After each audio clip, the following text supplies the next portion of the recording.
चित्तौड़ दशा में आज समाचारों में पुनः आप सभी का स्वागत है। नजर डालते हैं आज के समाचारों की ओर। चित्तौड़गढ़ जिले के निम्बाड़ा कस्बे में बहुचर्चित फर्जी रजिस्ट्री के मामले में पुलिस द्वारा गिरफ्तारियां करने का सिलसिला बना हुआ है। पुलिस ने इस मामले में 4 और अभियुक्तों को गिरफ्तार कर लिया, जबकि कुछ और अन्य को गिरफ्तार करने के लिए विभिन्न स्थानों पर पुलिस द्वारा दबिश दी जा रही है। चित्तौड़गढ़ जिले के निम्बाड़ा कस्बे में बहुचर्चित फर्जी रजिस्ट्री करने के मामले में पुलिस द्वारा गिरोह का पर्दाफाश कर डम्मी जमीन का खातेदार बनाकर फर्जी रजिस्ट्री करने के मामले में 4 और आरोपियों को गिरफ्तार कर लिया है। दरअसल निम्बाड़ा में कृषि भूमि के डम्मी मालिक खड़ा कर फर्जी तरीके से रजिस्ट्री करने के मामले में गिरोह का पर्दाफाश करते हुए कोतवाली निम्बाड़ा थाना पुलिस ने मुख्य सरगना सहित 4 और आरोपियों को गिरफ्तार करने में सफलता अर्जित की है। आरोपी कूट रचना कर फर्जी तरीके से जमीन के मालिक को बताए बिना ही उसके स्थान पर डम्मी मालिक खड़ा कर मूल मालिक के नाम की जमीन को बेचान कर फर्जी रजिस्ट्री कराते हैं। इस मामले में अभी भी एक महिला आरोपी की गिरफ्तारी शेष है और इस गिरोह का पर्दाफाश करने के लिए गत दिनों एक टीम का गठन किया गया था। इस प्रकरण में गत 28 फरवरी को निम्बाड़ा निवासी मोहम्मद फैसल खान ने मामला दर्ज करवाया था कि किस तरह उसकी जो खातेदारी ज़मीन है उसकी फर्जी रजिस्ट्री करवा दी गई। इस पर मामला दर्ज होने के बाद पुलिस द्वारा इस प्रकरण में कई अभियुक्तों को गिरफ्तार कर लिया गया एवं 4 और अभियुक्तों को गिरफ्तार किए जाने के बाद उनसे सघनता के साथ पूछताछ की जा रही है। बताया जाता है कि इस मामले में इन अभियुक्तों द्वारा अन्य स्थानों पर भी इस तरह का फर्जीवाड़ा किया गया है। इस बारे में भी इनसे पूछताछ की जा रही है, जबकि इस प्रकरण में फरार चित्तौड़गढ़ निवासी आमना खातून पत्नी इब्राहिम मोहम्मद की सरगर्मी से तलाश की जा रही है।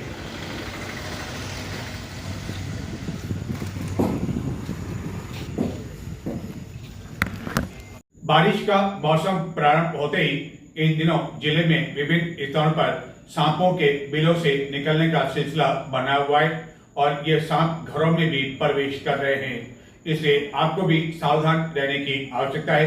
ऐसा ही एक सांप कोबरा जो कि निम्बाड़ा में एक घर में प्रवेश कर गया और उसे निकालने के लिए, उसे ले जाने के लिए काफी अधिक मशक्कत करनी पड़ी।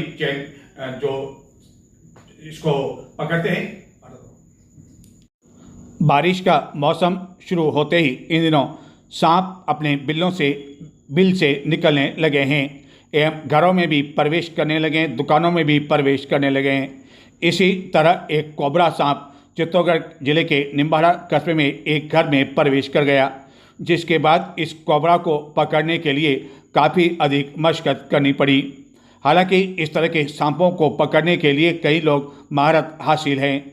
चित्तौड़गढ़ में भी इस तरह के कुछ युवा हैं जो कि सांपों को पकड़ लेते हैं, लेकिन इस कोबरा सांप को पकड़ने आए युवक को काफ़ी अधिक मशक्कत करनी पड़ी एवं 1-2 बार ऐसा लगा कि यह कोबरा सांप उसे डस लेगा, लेकिन जिस तरह पकड़ने का तरीका होता है उस तरीकों को इस युवक ने अपनाया और आखिरकार इसमें वह सफल रहा और इस कोबरा को बाद में एक बोरे में बंद कर इसे ले जाया गया एवं बाद में जंगल में छोड़ दिया गया।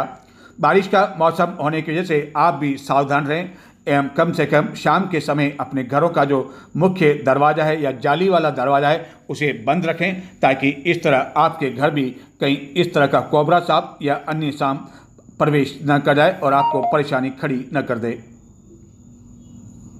पीएम उज्ज्वला योजना का लाभ आखिरकार महिलाओं को ही क्यों? क्या एकल पुरुष और जो कुंवारे लोग हैं उनको इसका लाभ नहीं दिया जा सकता है? यह हम नहीं कह रहे हैं, बल्कि चित्तौड़गढ़ जिले के निम्बाड़ा के विधायक एवं पूर्व में मंत्री रह चुके श्रीचंद केपलाई ने विधानसभा में शुक्रवार को जब यह सवाल किया तो सदन ठाकों से गूंज उठा। पूर्व मंत्री श्रीचंद केपलाई का कहना था कि जो एकल पुरुष हैं एवं जो कुंवारे हैं उनको भी इस योजना का लाभ दिया जाना चाहिए, लेकिन संबंधित मंत्री ने जवाब दिया कि यह योजना केंद्र सरकार से संबंधित है। लेकिन श्रीचंद कृपा ने पलटवार जवाब दिया कि पूर्व में उज्ज्वला गैस सिलेंडर के जो दाम है वह राज्य सरकार ने कम किए थे, तो राज्य सरकार भी इस मामले में हस्तक्षेप कर सकती है। अब देखना है कि श्रीचंद कृपलानी द्वारा यह मामला उठाए जाने के बाद क्या एकल पुरुष जो अकेले रह रहे हैं और जो कुंवारी लोग हैं क्या वह इस योजना से लाभान्वित हो सकेंगे। लेकिन सवाल यह है कि कुंवारी लोगों को यदि इसका लाभ मिल गया और बाद में क्या जब उनकी शादी होगी तो क्या उन्हें यह सिलेंडर वापस लौटाना पड़ेंगे।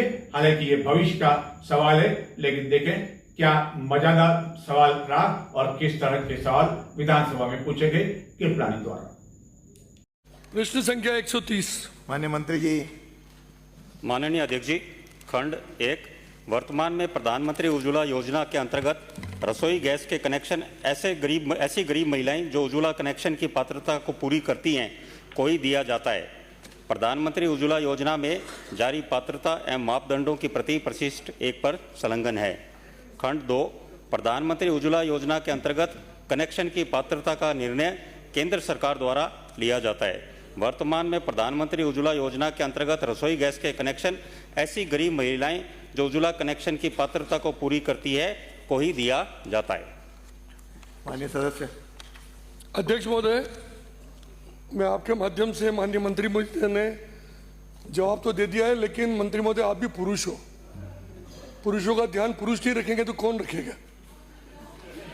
अरे महिलाओं को तो दे ही रहे हैं। अरे आप तो प्रश्न पूछो। महिलाओं को तो दे ही रहे हैं। माननीय प्रश्न पूछो। मैं अध्यक्ष महोदय, मैं आपके माध्यम से निवेदन कर रहा हूं कि जिस प्रकार एकल महिलाएं परित्यक्ता महिला व गरीब महिलाओं को सरकार द्वारा उज्ज्वला योजना के माध्यम से गैस कनेक्शन उपलब्ध कराया जाता है, क्या सरकार ठीक उसी प्रकार गरीब एकल पुरुष मुखिया को उज्ज्वला योजना के माध्यम से गैस कनेक्शन उपलब्ध कराने का विचार रखती है कि नहीं रखती है।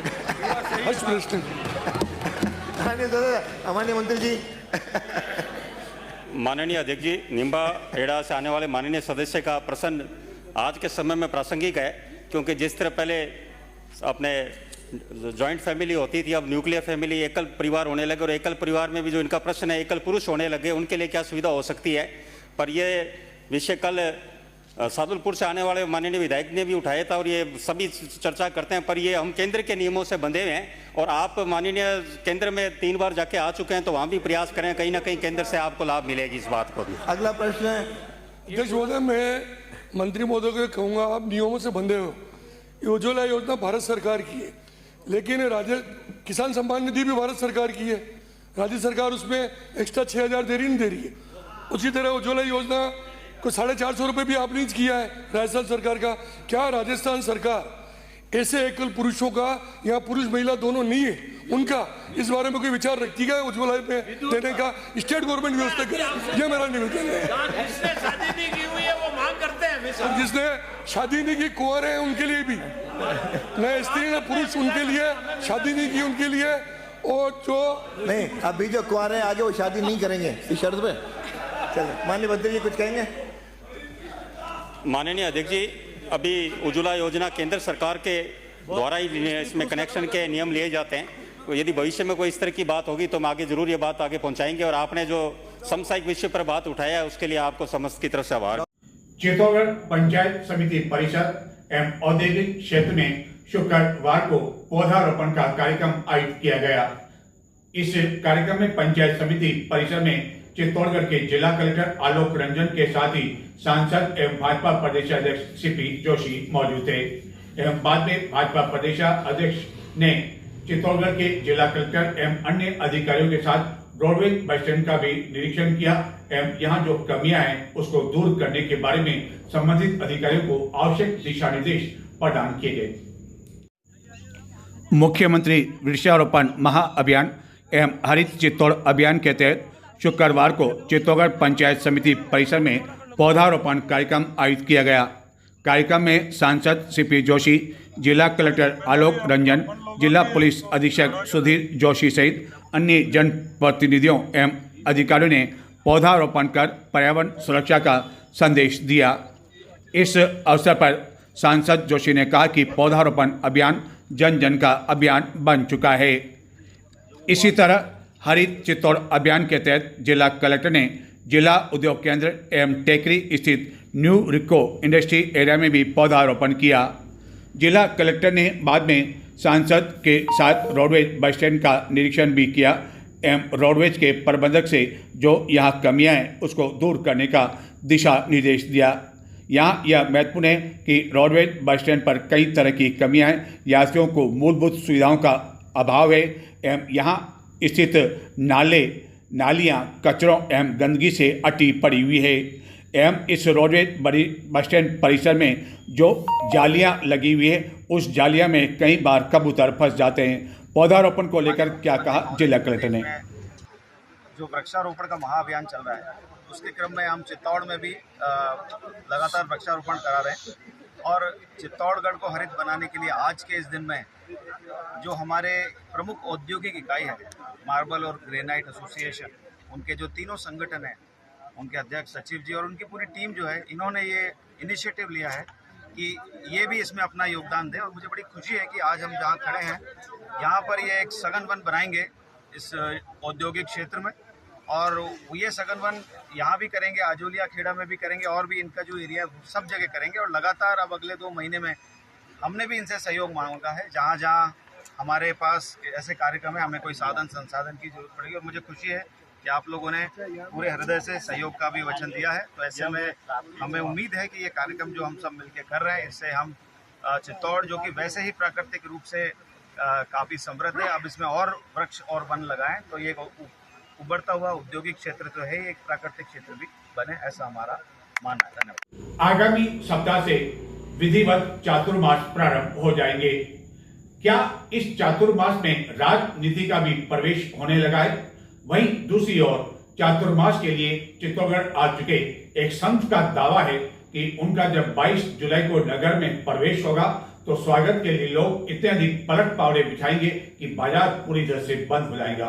देखते हैं कि उक्त संत ने आज एक प्रेस कॉन्फ्रेंस आयोजित की और उसमें उन्होंने क्या दावा किया, लेकिन सब एक छोटे से ब्रेक के बाद।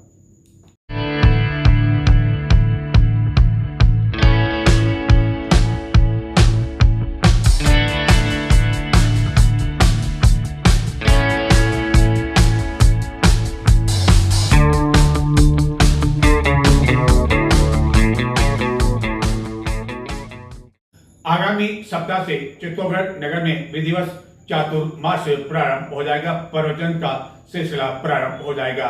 बूंदी मार्ग स्थित राम द्वारा गांधीनगर 37 समेत कुल 7 स्थानों पर यह चातुर्मास प्रारंभ होने जा रहा है और ये सभी 4 महीने तक चलेंगे।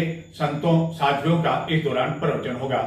लेकिन चित्तौड़गढ़ में पहली बार आ रहे मारवाड़ के एक संत केवल 1 महीने तक चातुर्मास करेंगे, प्रवचन देंगे एवं इस दौरान विभिन्न कथाओं का आयोजन किया जाएगा।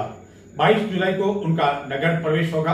हालांकि वह चित्तौड़गढ़ आ चुके हैं, जिन्होंने शुक्रवार को एक प्रेस कॉन्फ्रेंस आयोजित कर दावा किया कि जब उनका नगर प्रवेश होगा तो स्वागत में इतने अधिक पलक पावड़े बिछाए जाएंगे कि चित्तौड़गढ़ नगर बंद हो जाएगा। देखते हैं इस आयोजन को लेकर उन्होंने क्या कहा। आज की सनातन चातुर्मास समिति के तत्वाधान में युवा आचार्य अभय दास महाराज आगामी 22 जुलाई से 22 अगस्त तक चित्तौड़गढ़ में रहेंगे। इस दौरान उनका चित्तौड़गढ़ में चातुर्मास एवं कथा का आयोजन होगा एवं विभिन्न कथाओं का वाचन उनके द्वारा किया जाएगा। उन्होंने शुक्रवार को पत्रकारों से बातचीत करते हुए इस आयोजन के बारे में जानकारी दी। उद्देश्य है इस श्रावण मासीय कथा के अंतर्गत, श्रावण मासीय कथा के पश्चात का जो समय होगा वो 1 मास तक मेरा अमेरिका में एक स्थान पर होगा। लेकिन इस 1 माह में जो मैं यहाँ पर हूँ चित्तौड़ में, इसमें 4 कथाओं का आयोजन है। 4 कथाओं के आयोजन के साथ साथ 4 बार मैं नगर में भिक्षा लेने के लिए जाऊंगा। जिस दिन नगर प्रवेश होगा उस दिन चरण पादुकाओं का त्याग करूंगा। जब तक मैं रहूंगा चित्तौड़ में चरण पादुकाएं नहीं पहनूंगा। भिक्षा लेने जाऊंगा तो 5 घरों में एक साधु एक समय में भिक्षा ले सकता है, ऐसा नियम है। 5 घरों में हमने ये तय कर रखा है कि उनमें से 2 घर निम्न समाज से भी होने चाहिए, ये निश्चित है। अर्थात हर वर्ग, हमारे यहाँ पर SC, ST, OBC, जनरल ऐसा कह के कुछ भी वर्गीकृत नहीं किया जाता है। पर उद्देश्य ये है, समाज में इतना दूषित वातावरण है कि मुझे कहना पड़ रहा है कि मुझे 2 घर वो लेने हैं। नहीं तो हो सकता है कि शायद कोई इसके बारे में चिंतन ही ना करे। इसलिए 5 घरों में से 2 घर विशेष हमारे निम्न वर्ग के समुदाय के मध्य होंगे, 3 घरों से अन्य घरों से भिक्षा लेंगे, और ये 4 बार ऐसा होगा। ये महत्वपूर्ण है। और महत्वपूर्ण है, इस आयोजन के दौरान हम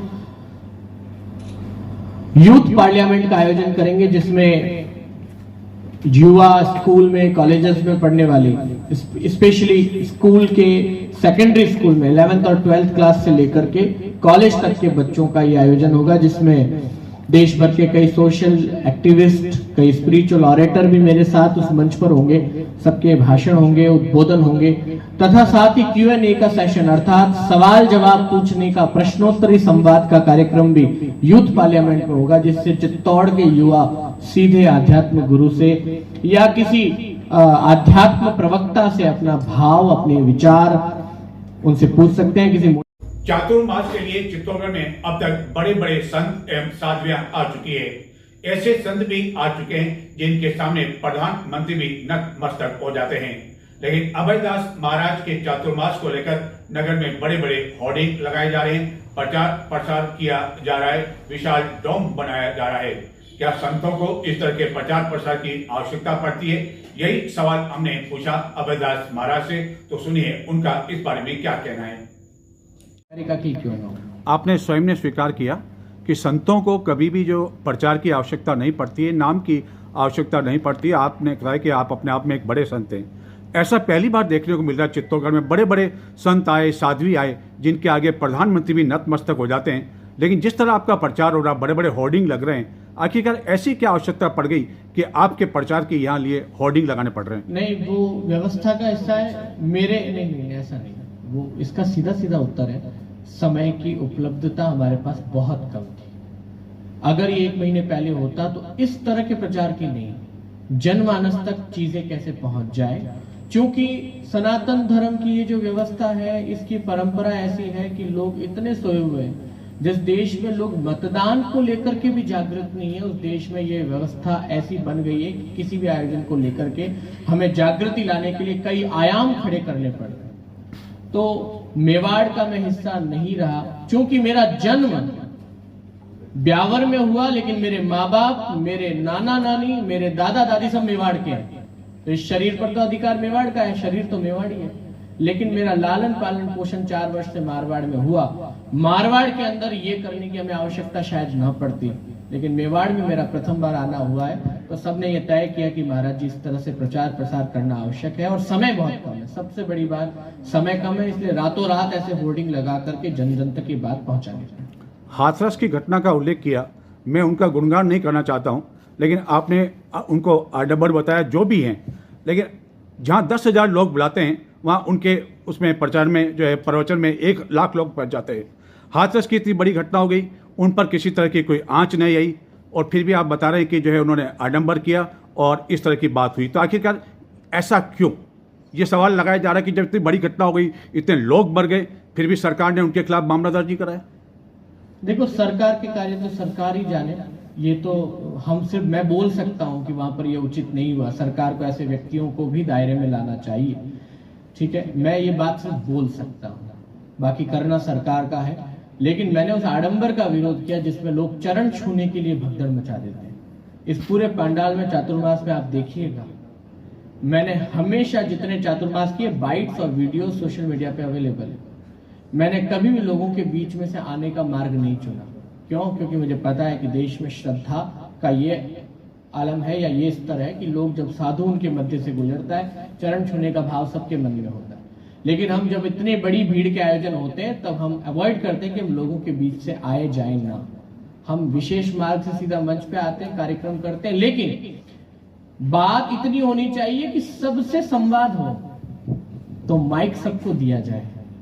अगर कथा के दौरान नियम है कि हम संतों एवं साध्वियों का चातुर्मास अमूमन 4 महीने का होता है। लेकिन अभयदास महाराज से जब पूछा गया कि उनका चातुर्मास आखिरकार 1 महीने ही क्यों, इस बारे में उन्होंने क्या कहा? आपको समझा दूं। धर्म कहता है, जान धार्यति इति धर्म, धारण करने योग्य वस्तुओं का चिंतन करना ही धर्म है। जब जो परिस्थिति में जो ठीक लगे, उसको उतना ही बेहतरी से करते हुए ऋषियों की परंपराओं को साक्षी मान करके करते हुए करना ही धर्म है।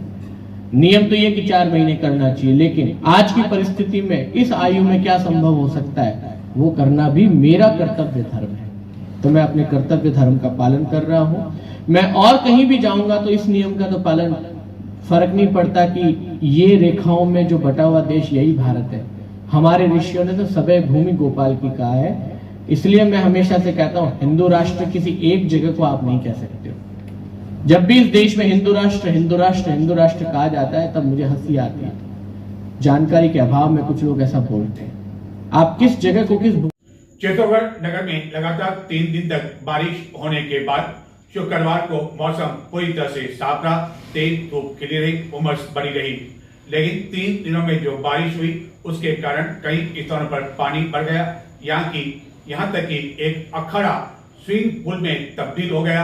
वहीं नगर के गांधी नगर क्षेत्र में मुख्यमंत्री आवास योजनाएं उनके घरों के बाद इतना अधिक पानी भर गया कि लोगों का घरों से बाहर निकलना मुश्किल हो गया। चित्तौड़गढ़ नगर एवं जिले के अधिकांश क्षेत्रों में शुक्रवार को मौसम पूरी तरह से साफ रहा एवं तेज धूप खिली रही। इस कारण नगर में पुनः उमस व्याप्त हो गई। लेकिन इससे पूर्व नगर में गत 3 दिनों में लगातार हुई बारिश के कारण कई स्थानों पर इतना अधिक पानी भर गया कि वह शुक्रवार को भी सूख नहीं पाया। नगर के गांधी नगर क्षेत्र में स्थित एक अखाड़ा स्विमिंग पूल के रूप में तब्दील हो गया। यहाँ इतना अधिक पानी भर गया कि यहाँ आने वाले पहलवान अपना अभ्यास नहीं कर सके, जिसके कारण उन्हें बैरंग लौटने के लिए मजबूर होना पड़ा। जबकि नगर के अन्य कई क्षेत्रों में भी इसी तरह की स्थिति देखने को मिली, जहां की शुक्रवार को पानी भरा रहा और लोग उस पानी को निकालते हुए देखे गए।